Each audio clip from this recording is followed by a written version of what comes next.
Checking number 2.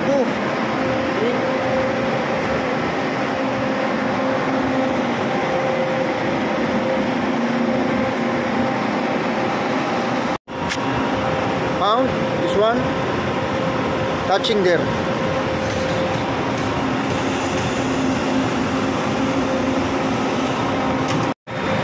Okay, rakip. Ada condenser, good ha. Ampere, good. Okay, another side. This one, ampere, high. No, trip. That's why this one trip.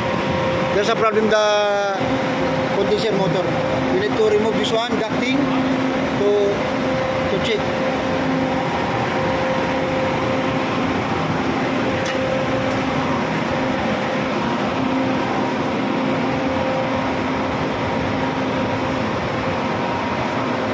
So this I found this one before. This one is touching there. I don't know who's the guy removed this one.